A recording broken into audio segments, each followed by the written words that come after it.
Donc nous prenons notre question une par une, de préférence. تفضل أستاذ علي.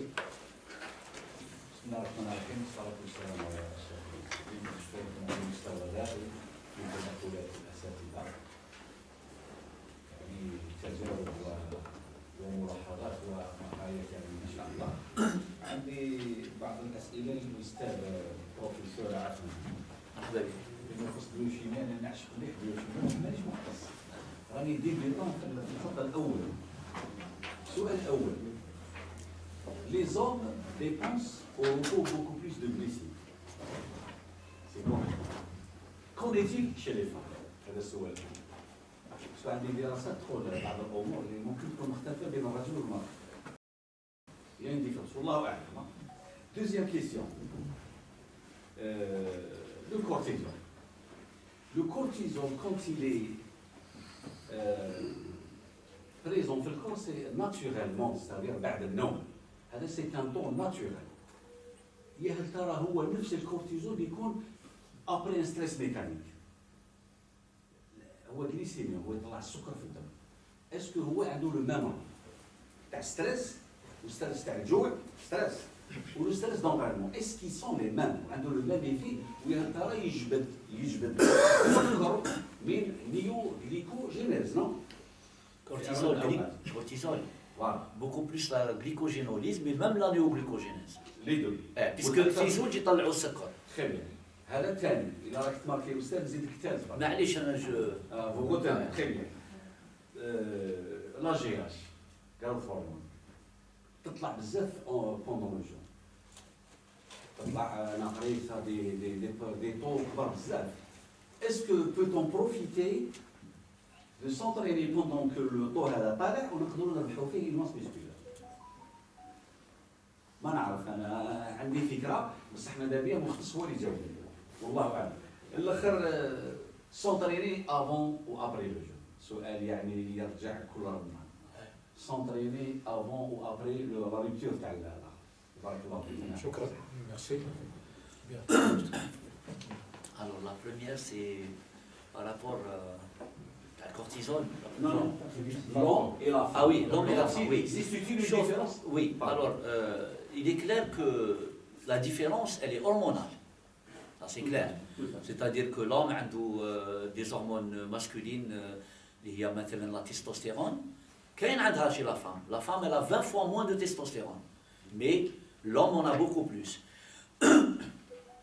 La testostérone, c'est une hormone c'est une hormone voilà, de la masculinité, même du muscle absolument, parce que c'est elle qui donne le plus de... Voilà. Donc probablement que la différence, elle est hormonale.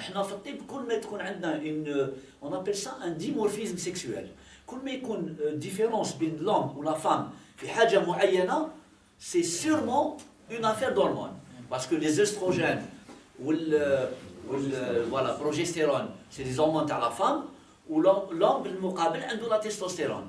مثلا, si on prend les lipides, l'HDL, la femme عندها أكثر HDL على l'homme, elle est mieux protégée, حتى la ménopause, parce qu'elle a les oestrogènes. Donc, كل ما يكون فرق biologique, ولا في الصومي, ولا في la croissance, vous regardez la fille, elle fait sa croissance plus vite que le garçon. C'est-à-dire, vous prenez une fille de 8 ans et un garçon de 8 ans, vous trouverez la fille elle est plus haute. Même si le garçon il va la rattraper, il va même la dépasser. Parce qu'en général, les hommes sont plus grands que la fille, que les femmes. Mais, qui compte donc une différence, un événement médical, la croissance, la musculature, par exemple, c'est une histoire de testostérone.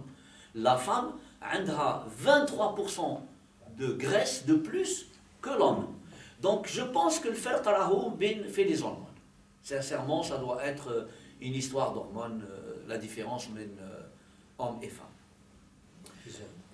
Le cortisol, c'est l'hormone de la vigilance, c'est l'hormone du stress. Ce n'est pas l'hormone qui nous donne le stress, elle permet de gérer le stress. C'est comme l'adrénaline. C'est une hormone de stress, mais qui permet de gérer le stress. Comment on gère un stress? On gère un stress en mobilisant les réserves glucidiques. Voilà. C'est par rapport à cela. Donc le cortisol nous permet de fournir, voilà, de mobiliser les réserves glucidiques taouana pour affronter une situation de stress. Alors le détail sauf si tu veux intervenir Mohamed, après je te donnerai la parole si tu veux. Le détail c'était quoi déjà? Bon, la différence elle est là, mais après, est-ce que c'est le même cortisol? Est-ce que c'est les mêmes effets? Parce que هو ستريس يكون عندك une baisse d'énergie في le corps. هو يروح une autre source يجبد لك. Oui, il permet de mobiliser. يخلص من السكر يطلع ستريس. Le cortisol est une hormone hyperglycémiante. طلع السكر. لا ياك. انا قلت اسكو لو ستريس ميكانيك يبروفوكي لو ميم ستريس كي نوضو الصباح هذاك لو ستريس اللي باسكو الكورتيزول فينالمون سي لو بلو غران اونتي انفلاماتوار في الكور عنده فايده كبيره لو كورتيزول. Le cortisol a plusieurs effets, mais chez le stress, il a plusieurs effets.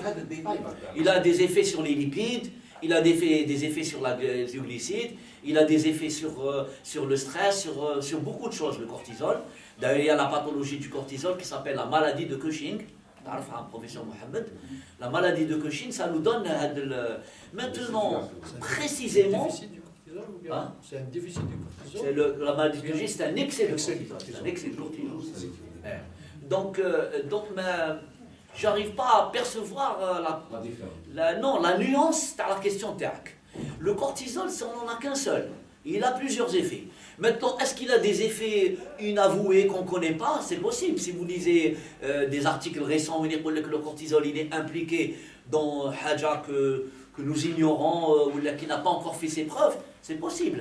Mais quand on se réveille, on a besoin de cortisol? La réponse est oui. Parce que le cortisol, il a un rythme circadien. Il est plus élevé le matin que le soir. Pourquoi? Parce que on affronte la difficulté de la vie. On l'affronte le matin. Parce que le soir, on est avec une pantoufle, je caricature, on a la pantoufle en train de zapper à la télé, on n'a pas une source de stress. Mais quand on sort, juste traverser la rue, c'est un moment de stress.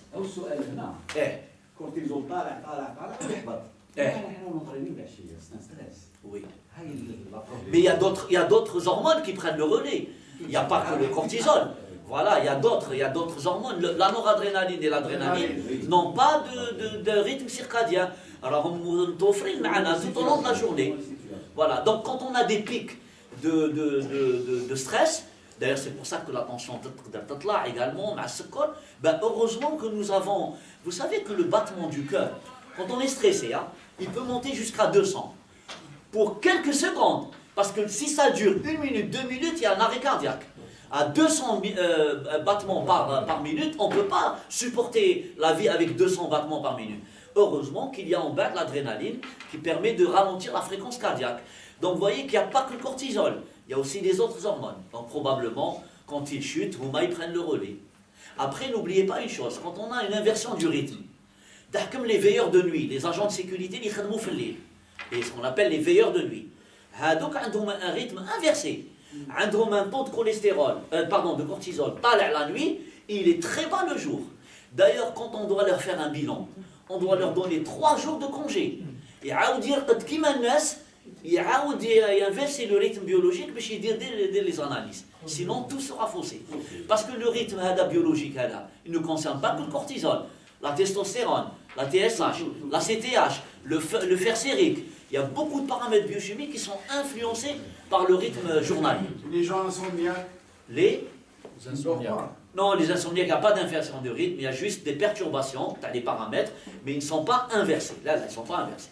L'inversion, là, fait les gens qui ont des métiers qui travaillent la nuit. Très souvent. La troisième question, pardon, la quatrième, elle est d'ordre plutôt physique. La troisième, est-ce qu'on doit exploiter la GH? Oui. La GH, oui. La GH est une hormone de croissance à la base, parce que à la croissance, le nouveau-né, ça s'appelle growth hormone, mais elle a comme effet, comme deuxième effet, un effet sur la glycémie. C'est une hormone qui m'a la noradrénaline, l'adrénaline. Elle va nous aider à avoir une meilleure néoglycogénèse, puisque elle va agir sur l'IGF-1. L'IGF-1, c'est une hormone le foie. La GH, elle est hypophysaire, stimule l'IGF-1, et l'IGF-1 va nous accélérer, nous donner la néoglucogénèse. Voilà. L'intérêt, vas-y, il peut répondre parce qu'il a un domaine d'intérêt. C'est pendant le jeûne, lorsqu'on épuise carrément le stock. Vous savez, on a deux stocks. On a un stock, comme a été montré par les intervenants, on a un stock hépatique, à peu près 100 grammes en moyenne. On a un stock musculaire à peu près de 400 à 500 grammes. On a bien dit que le stock de glycogène musculaire n'est utilisé que par les muscles. Pourquoi? Parce qu'on n'a pas la glucose 6-phosphatase qui permet le glucose phosphate à l'euro en glucose, donc il ne peut pas sortir. Le glucose qui le muscle, le foie qui a moins, comme ça, il va gérer les choses. Parce que le cerveau, la rétine, au niveau aussi globule rouge. Au niveau du rein, le globule rouge ne consomme que du glucose. Donc il va gérer. C'est pour cela que, par exemple, le grand consommateur de lipides, c'est le cœur. Parce que pourquoi? Pour épargner un petit peu ce stock hépatique de glucose. Qui connaît le jeûne et qu'on a, par exemple, on est en train de vider notre stock de glycogène hépatique, musculaire, donc il n'y a pas de souci. Donc il y a la baisse de la glycémie fait que GH augmente, elle stimule l'IGF-1. Et l'IGF-1, c'est un épargneur. C'est lui qui va dire voilà, attention, la glucogénèse, on l'a enclenché, mais on va enclencher c'est-à-dire la lipolyse pour utiliser les acides gras. Parce que le gros problème, vous savez, les gens qui font les régimes, les gens qui ont un certain poids et qui font du régime. Vous savez, les premières semaines, par exemple, troisième semaine, quatrième semaine, ils maigrissent. Mais si vous, par exemple, si on en fait une bio-impédocimétrie, par exemple, on va voir qu'est-ce qu'ils ont maigri, ils ont perdu du muscle, ils n'ont pas perdu des lipides. C'est dans une troisième phase qu'après, donc les gens sont contents peut-être d'avoir perdu, mais le problème c'est que le muscle, il n'y a pas de stock de muscle. Le muscle c'est quelque chose de très très précieux, l'a bien présenté. C'est-à-dire que si on manque de glucose et qu'on fabrique du glucose à partir du muscle, le muscle, il n'y a pas comme les glucogènes, on va épuiser dans le steak, on va épuiser on va cataboliser le muscle. Parce qu'on on va détricoter les muscles. Et notamment les muscles digestifs. Donc c'est comme ça, donc on va perdre. L'organisme, il va un petit peu, cette période, c'est la période entre utilisation de la néoglucogénèse et de la lipolyse, elle est très importante. Et la néoglucogénèse, elle doit avoir une durée. Mais sinon, elle met l'organisme en danger. Et l'IGF-1, pour dire comme ça, pour la GH, le fait que la glycémie diminue, on a une stimulation du glucagon, on a augmentation de la GH, et on a par effet, j'allais dire conséquent, on a augmentation de l'IGF-1 qui va stimuler plutôt la lipolyse et épargner les protéines. Tissu musculaire. Ouais. Merci, professeur. Donc, un autre. Oui, allez, monsieur. Oui, بس سمعت من المدير بروفيسور او استنفار نيوتريسيون. Bon, c'est lui. Et aussi, on ne vous a pas présenté parce qu'il est arrivé en retard, il y a Dr Kibour, qui est pharmacien spécialiste, qui est nutrithérapeute de longue durée et qui est physiothérapeute. Donc il peut répondre à toutes les questions. C'est un nutrithérapeute, c'est ça, c'est votre profil.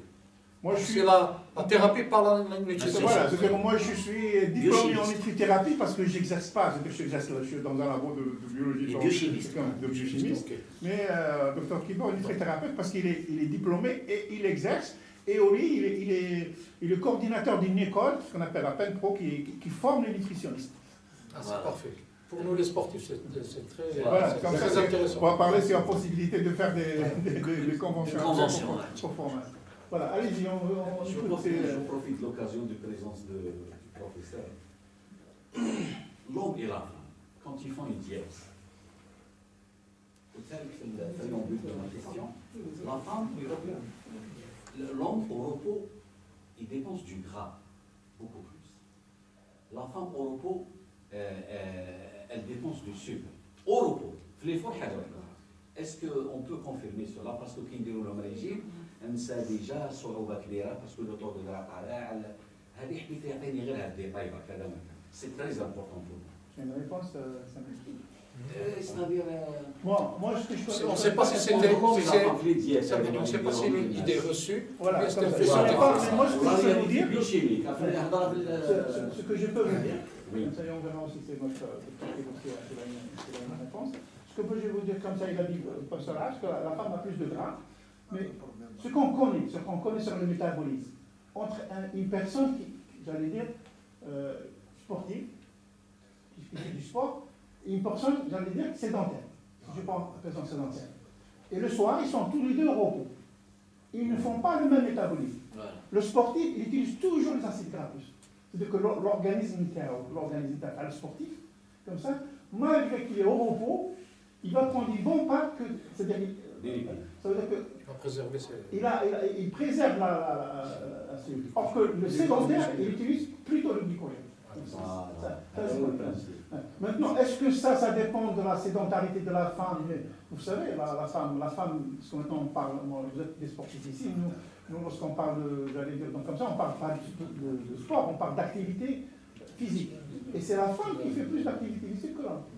Toutes les tâches ménagères que son médecin, qui prépare son calendrier, ils sont en train de faire le nettoyage, le ménage, chercher les enfants à l'école, aller marcher.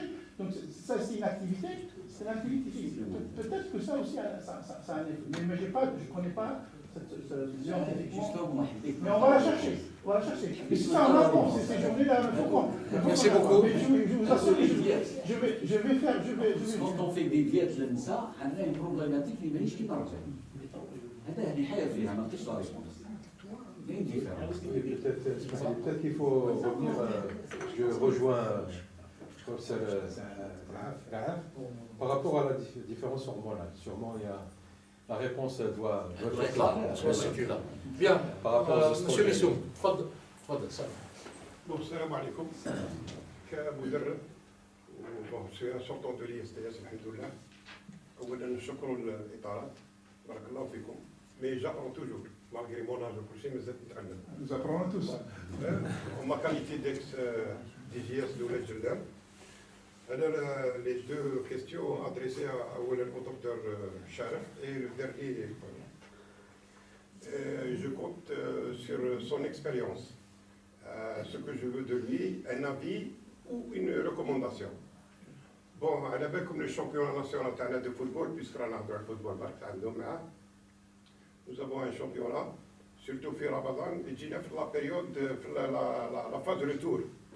Bon, avant la phase de retour, il y a toujours une trêve de 1 mois ou l'autre. Donc il y a tout un programme qui se fait par le staff technique. Et une fois repris la phase de retour, il y a le ramadan qui يدخل. Automatiquement, il y a un chamboulement dans le programme ou l'autre. On a vu l'expérience de M. Sharaf, puisqu'il est à la tête du RCK.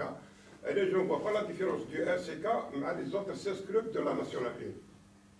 هذه أول حاجة يعني votre avis sur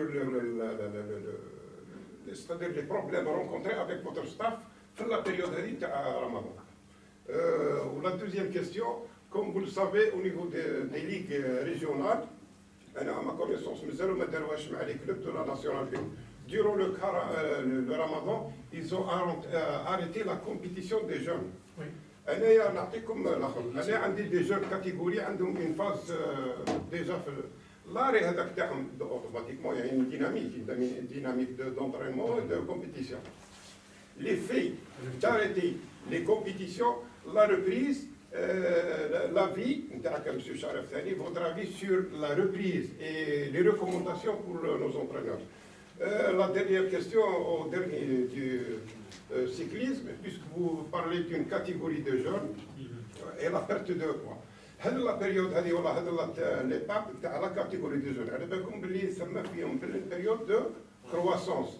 Le poids هذا ولا la chute de poids ولا le manque de poids ولا est-ce que يأثر على la croissance في مثلا تاع l'ossification ولا تاع les muscles ainsi de suite ويعطيك الصحة. شكرا صح.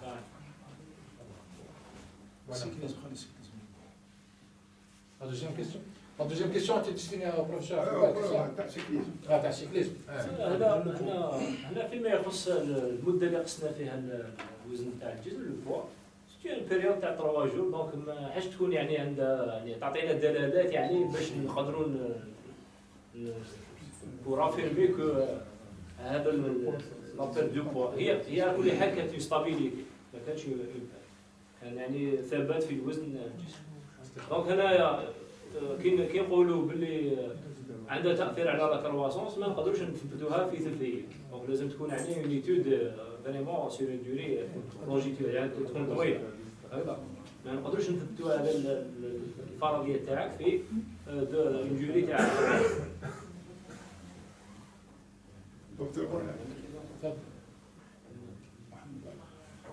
Moi je dirais, même si on tient compte de tout un mois, mais il n'y a pas d'effet. D'ailleurs, l'étude qui a été citée par le professeur Raphaël, que nous avons menée en 2007, bon, c'était avant 2007, la publication a été faite en 2006. Le travail a été fait en 2006. Il y a une petite variation de poids, mais il reprend surtout la 4e semaine, donc c'est une diminution significative. Entre la première et la deuxième, la diminution n'est pas significative, mais entre la première et la deuxième et la troisième n'est pas significative. Entre la troisième et la première, elle est significative. Entre la quatrième, la deuxième et la première, elle est significative. Mais juste après le ramadan, le poids reprend et parfois il dépasse.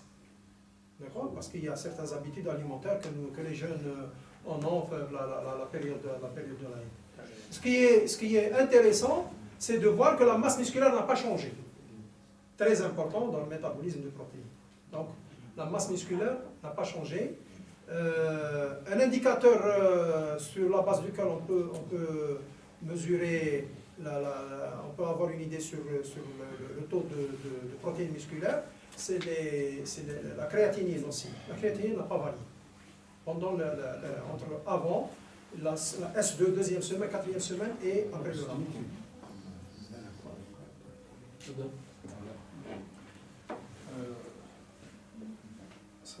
C'est maintenant, c'est-à-dire que moi je me rends compte aussi de l'importance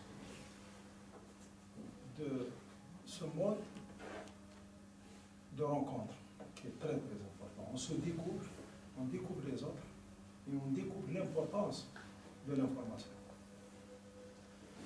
Je complète le choix de Mohamed Sadouqi. C'est vrai, Ramadan. La masse musculaire ne peut pas être développée. Elle ne peut pas être développée. Mais la force musculaire, elle peut être développée. C'est ça. La différence, elle est là. On ne développe pas la masse, mais on développe la force. Le résultat du travail musculaire, il peut être développé. Qui m'a dit tout à l'heure aussi, c'est que toute notre stratégie de récupération est orientée sur les glycides. Oh non. Non. C'est ça, il faut réparer le système musculaire. L'organisme, après le stress, il va rechercher toujours à se rééquilibrer, se maintenir en vie. Dès qu'il y a un stress, la vie elle est en danger. Comment faire? Tous les systèmes de fonction qui interviennent, fait un temps bien déterminé, avec un objectif de mission bien déterminé et avec un taux d'apport bien déterminé pour rétablir l'équilibre. Je reviens à la question de notre collègue Hervé Misson. Le drame du sport en Algérie, c'est qu'il est programmé par des gens non spécialistes. Ah, voilà. Quand on était à la fédération, j'avais posé et j'avais demandé à ce que les représentants de la fédération, au niveau de la CAF, interviennent au niveau de la programmation des compétitions internationales et qu'ils doivent prendre en considération l'aspect religion musulmane qui est presque dominante en Afrique. J'ai dit que quand on évite, on diminue le nombre de compétitions. Ça ne sert à rien.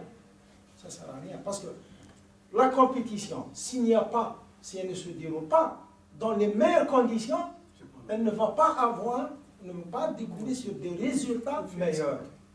Ça sert à quoi? La deuxième, c'est-à-dire, on ne consulte jamais les spécialistes pour faire un programme de compétition. Pourquoi? Parce que les administratifs, ils veulent terminer aux classes, faire leur bilan ou y rapporter. Le problème qui se pose au niveau des jeunes, il est plus grave. Il est plus grave parce qu'on n'a jamais compris pourquoi on fait un entraînement au niveau des jeunes. Pourquoi on fait une compétition au niveau des jeunes. L'objectif de la compétition du jeune, chez les jeunes, elle est différente par rapport à celle des adultes. Le jeune, il est en processus de développement, de formation. La compétition, c'est l'évaluation et la motivation. Il attend le week-end pour faire la compétition. Il est très motivé. Si le gosse vient à l'entraînement, qui ne joue pas, il n'y a pas de compétition, il ne va pas revenir. Il ne va pas être motivé pour développer sa capacité de travail, sa concentration, etc. Donc, si on demande, les vacances scolaires doivent être, surtout à Saïf, c'est là où l'activité au niveau des jeunes, elle doit être multipliée par 5. Il y a combien de gosses qui vont réussir à faire la carrière sportive? C'est 0-0-0. Mais s'il rate sa scolarité, qui va gérer? C'est cette orientation qui doit être prise en considération et aussi appliquée au niveau des instances. C'est les vacances scolaires. Là, on ensache des compétitions. L'autre, il faut préserver un gosse qui ne mange pas bien, qui ne dort pas bien. Il ne va pas réussir à faire la scolarité. Et dans son développement biologique, il ne va pas être un homme sain. Le système immunitaire, sa capacité physique va être limitée. Il va être, par la suite, à un âge chouïa, à 50 ans-là, il va devenir une charge pour la société parce qu'il va avoir beaucoup de maladies. Le sport, il est fait dans le sens de préserver la capacité de production et diminuer les risques de maladie. Donc, si on prend en considération ces phénomènes, quand on établit le programme de développement des jeunes, l'entraînement, on ne dit pas entraînement, de développement moteur et physique, on doit prendre en considération l'avis des spécialistes dans ce domaine et aussi, surtout, dans le domaine de la pédiatrie. C'est très important. Chaque étape de développement a les caractéristiques de elle a ses besoins spécifiques. Donc, et là, si on est là, dans le constater, on n'arrive pas à, disons, à avoir un niveau sur le plan international. Voilà ce que... Juste pour compléter un peu la réponse. Lors de notre étude qui a été citée par le professeur Araf, nous avons décortiqué le poids corporel. Le poids corporel a été décortiqué, c'est-à-dire nous avons vu la dynamique de la masse adipeuse relative et absolue, la dynamique de la masse musculaire relative absolue, de la masse osseuse, nous ne l'avons pas touchée parce qu'on sait d'emblée que la masse osseuse ne change pas pendant un mois, et la masse résiduelle, c'est-à-dire quand on prend le poids du corps, mais nous l'avons mesuré, justement elle est obligatoire pour mesurer la masse résiduelle. Le poids moins la somme des masses musculaires, masse osseuse, masse adipeuse, nous donne la masse résiduelle, c'est-à-dire la quantité des viscères avec la quantité d'eau qu'il y a.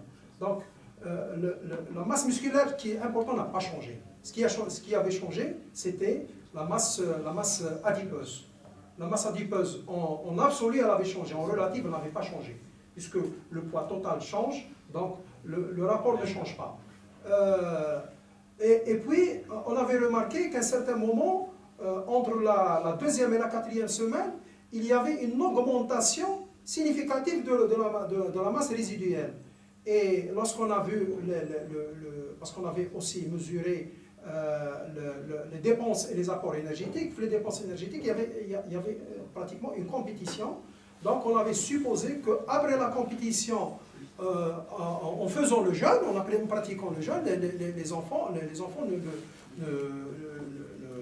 c'est-à-dire ils jeûnaient et ils faisaient la compétition en même temps. en espérant bien entendu récupérer juste après le ftar. Donc on avait supposé que parce qu'il y avait cette compétition, qu'il y avait une dépense hydrique et de liquide très significative qu'il l'avait compensé avec du surplus juste après le match, pendant les journées après le match, soit la journée elle-même ou les 2 jours après la compétition.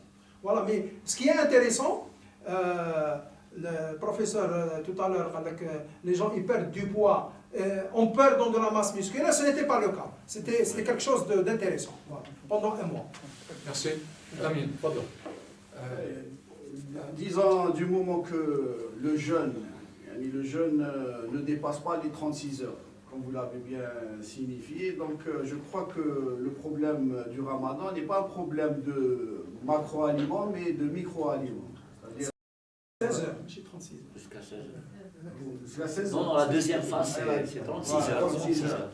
Donc ça ne touche pas les lipides, ça ne touche pas... Sauf si on n'a pas assez de glycogène, si on n'a pas assez de réserve. Peut-être. Donc je considère personnellement, donc, en conclusion de ce que vous avez dit, c'est que le problème du ramadan, c'est un problème d'hydratation, c'est un problème de micro-aliments. Ça peut se résumer à ça, mais pas que, bien sûr. Est-ce que nous avons les éléments, c'est-à-dire même dans un sport comme le cyclisme, qui demande beaucoup d'endurance, est-ce que nous avons, et il y a beaucoup de sudation pendant la rente, est-ce que nous avons des moyens de mesurer cette déshydratation et ce manque de micro-aliments? Oui, il y a les dosages de l'osmolarité, il y a les dosages des électrolytes, on peut mesurer. On peut les utiliser bien quotidiennement. On peut, bien sûr. Vous avez un laboratoire qui peut vous faire l'osmolarité urinaire et sanguine et détecter les variations de hydrominérales. Vous avez les électrolytes, le taux de sodium, ionogramme, tout ça, surtout le sodium. Tout ça, ça vous donne une idée sur l'état d'hydratation. Vous avez l'hématocrite. Vous avez même indirectement le taux d'urée, le taux de protéines, quand ils sont élevés, en fait c'est une fausse élévation, ce sont des hémoconcentrations. Donc quand ils sont élevés, et que ça n'a pas lieu d'être, parce que le bonhomme il a un bon régime protidique, et si vous trouvez des taux de protéines, le taux d'urée ou l'hématocrite, vous avez la preuve que c'est une hémoconcentration, donc une déshydratation. Si je peux faire pour revenir à ce qu'a dit le docteur Abdelmalek, par rapport les mesures à les compartiments, donc muscles, etc. Est-ce que vous avez utilisé de la pyropédosmétrie? Non. On avait les méthodes traditionnelles de mesure des plis cutanés, des circonférences et appliquer des formules de Matejka, les différentes Parce formules. que donc là, on dispose quand même Pédosmétrie. Oui, mais il n'y avait pas l'in-body à l'époque. C'était en 2010. C'était pour revenir cette année, quel dispositif? Parce que les dispositifs, oui, il y en a qui sont un peu plus fiables que d'autres. Donc il faut peut-être un travail de comparaison, etc., pour pouvoir choisir. Justement, même dans les formules qu'on avait on avait ciblé les formules qui étaient adaptées à la catégorie d'âge. Les formules ne sont pas tous les mêmes. Avec la bioimpédensmétrie, il y a des algorithmes qui permettent de... Pour revenir, la remarque, justement, la bioimpédensmétrie permet de mesurer déshydratation, etc. Donc c'est un dispositif qui facilite énormément. Et en plus, c'est pas contraignant, il n'y a pas de prise de sang. C'est ça. Dans ce contexte, moi je voudrais savoir, du moment que la perte de poids, après une séance d'entraînement, une compétition, est liée directement à la déshydratation, est-ce qu'on pourrait dire qu'elle est liée à 100% ou bien il y a encore la perte d'autres éléments? Bien sûr. Quel est le pourcentage? Moi je sais qu'une heure d'entraînement, c'est à peu près 1 kg de perdu, je pense. Une heure d'entraînement, jusqu'à quand c'est dans les périodes d'extrême, donc à température, ça peut aller même plus, jusqu'à 2 kg. Mais ce n'est pas forcément que de la masse. Alors, est-ce qu'on a un intervalle comme ça? On n'a pas si vous permettez que oui, il a bien mis dans le schéma tout à l'heure, oui. Pendant le jeûne, quel que soit le jeûne, maintenant le jeûne de le ramadan, puis il y a déjà des intermittents, les jeûnes secs, les jeûnes avec Il y a plusieurs modalités. Mais lorsqu'on fait un jeûne, on a à peu près un stock, et ça dépend. Moi, je vais rebondir sur ce qu'a dit la spécificité d'une personne à une autre, ce qu'on appelle la personnalisation que Dr Sharif a bien précisé. On consomme d'abord, on a un stock de glycogène à peu près de 14, de 16, à maximum 24 heures. Ça, c'est comme ça. Donc, lorsqu'on consomme le glycogène, avant 14, la consommation des protéines commence à partir de la 13e heure. C'est-à-dire avant la 13e heure, tout ce qu'on a perdu, si on fait un poids par exemple comme ça, c'est de l'eau, pratiquement, et c'est du glycogène. Mais le glycogène, ça ne va pas peser, on a à peu près quelques centaines de grammes, donc c'est insignifiant. Maintenant, au-delà, tout à l'heure, donc ça c'est le jeûne de Ramadan, c'est à peu près 18 heures, 20 heures maximum, comme ça. Donc, mais 18 heures. dès qu'on dépasse les 24 heures, on commence obligatoirement la nioglycogénèse. Donc la nioglycogénèse, c'est la partie d'adaptation, parce que le corps, il a bien dit, professeur Araf tout à l'heure, c'est vrai, le stock illimité d'énergie, ce sont les lipides, mais les lipides ne sont pas facilement accessibles. L'accessibilité, la preuve, lorsque quelqu'un, un coureur qui fait, j'allais dire, du sprint, qu'est-ce qu'il utilise en premier? C'est la créatine phosphate d'abord, pour les premières 2-3 minutes. Et après, c'est le second. Et après, ça commence la glycolyse anaérobie. Après, donc l'aérobie. Donc, lorsque l'organisme est en train de perdre son stock, et qu'il ne prend pas une prise, un apport externe, comme ça, il va enclencher, dès la 12-13 heures, il enclenche quoi la préparation. Mais les lipides, c'est lent. Et qu'est-ce qu'il va faire?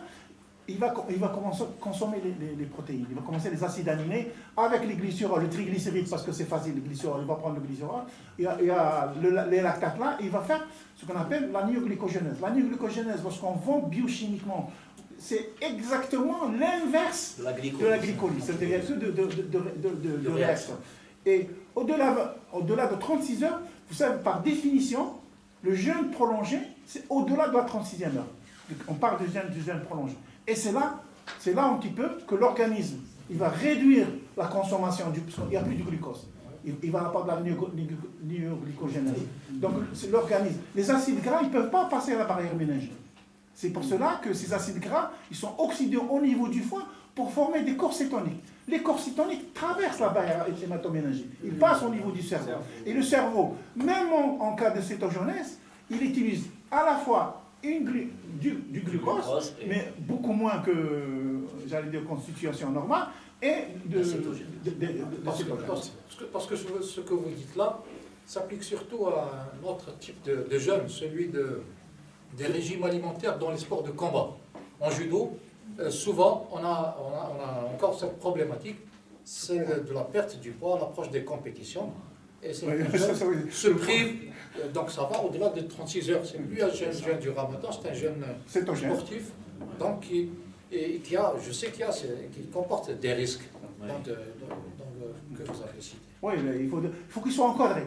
Les activités sportives, lorsqu'on fait un jeûne, ça doit être encadré par un coach. On ne peut pas faire le jeûne sans coach. Ou bien même une personne qui n'est pas sportive, qui fait une activité physique normale, qui veut perdre du poids, parce qu'attention, on a perdu du poids. Je vous dis qu'au les premières semaines, les gens sont contents, mais ils sont en train de perdre les protéines. Et c'est la sarcopénie. Parce que qu'est-ce qui consomme le plus? C'est le muscle. Tout à l'heure, notre collègue là, il parlait des femmes. Vous savez pourquoi les femmes, par exemple, même les hommes, les femmes, pourquoi elles prennent du poids au niveau de la ménopause? Parce que le métabolisme de base, il diminue. 60% de l'énergie, c'est le métabolisme de base. Et qu'est-ce qui consomme l'énergie? C'est le muscle. Si on perd du muscle, nous, en tant qu'adultes, à partir de 45 ans, on commence à perdre du muscle. Et c'est pour cela, l'activité, tout à l'heure, il parlait des protéines. Vous savez, les besoins en protéines chez l'adulte, et chez le vieux, et chez le sportif, ne sont pas les mêmes. Contrairement à ce qu'on peut penser, il faut augmenter la ration en protéines. On ne va pas diminuer. Par exemple, une personne âgée, moi par exemple, j'ai besoin de 1,2 au lieu de 0,8. Parce que la question que se pose la majorité des entraîneurs des sports de combat, je reviens aux sports de combat, qui sont concernés par le jeûne de longue durée. Ça, c'est celui du pourcentage de perte de poids par rapport au poids du sportif avant de commencer son jeûne, son régime, et puis à quelle période il faut commencer par rapport à la compétition. C'est ces deux questions-là. c'est-à-dire la limite. Le pourcentage du poids par rapport au poids initial. Quelqu'un qui pèse 70 kg, il peut perdre, sans toucher à sa santé, combien de kilos. Et puis, à quel moment entamer ce jeûne-là, ce régime-là, avant la compétition? Est-ce que 3 semaines avant, 2 semaines? Ce sont des questions d'ordre biochimique, je suis certain. Ça relève de la biochimie. Donc, il reste posé encore. Ce que vous devez ça savoir. rejoint le problématique du ramadan, mais c'est encore plus. Dans le sens global. Lorsqu'on perd du poids, vous savez, la grande question, c'est quoi? C'est de maintenir le poids. Parce que si on reprend le poids, on le reprend plutôt en graisse. Ça veut dire quelqu'un qui perd du poids, lorsqu'il reprend du poids, il reprend la mauvaise. C'est-à-dire, il est plus mauvais. C'est-à-dire que quelqu'un qui. Il faut garder son poids, même si on est obèse, que de perdre du poids et revenir à son poids initial. C'est jamais du poids initial, c'est plus de lipides que de protéines, parce qu'on perd les protéines. Et les protéines, la reconstitution, vous savez, les stocks de lipides. Lorsque quelqu'un qui est maigre et qui prend du poids, qu'est-ce qu'il va faire? Tout ce qu'on sucre, on prend du poids. Il va fabriquer ce qu'on appelle des adipocytes, des cellules pour stocker les lipides. Oui. D'accord? Et une fois lorsqu'il veut maigrir, il va perdre du gras, mais il va garder les cellules. L'organisme, il dit, attends, non, je ne te fais pas confiance, je garde les sacs, comme ça. Et la reprise du poids, elle est plus facile. Donc il reprend, au lieu de prendre la matière maigre, il va prendre plutôt la matière grasse plus rapide. Merci sur ce, je crois qu'on va se contenter de ça. Oui. Entièrement. D'accord. Je donne le modèle le plus actuellement connu et visible qu'on voit chaque semaine. C'est Ronaldo. Il ne mangeait rien sans son médecin. Selon le programme d'entraînement et ça marche. Si on revient à les sports de combat, c'est une mauvaise hygiène de vie. Donc, c'est un management du processus d'entraînement et de récupération.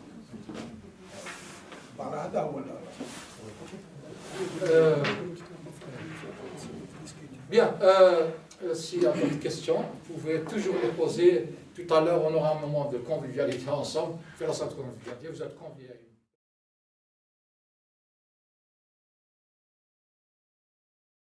السلام عليكم.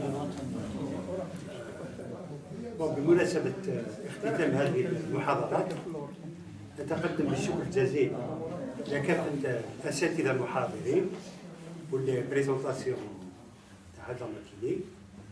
نشكر السيدات والسادة الحضور، ونشكر كذلك الإثراء اللي كان المناقشة اللي كانت مع السادة البروفيسور والسادة الدكاترة تاعنا.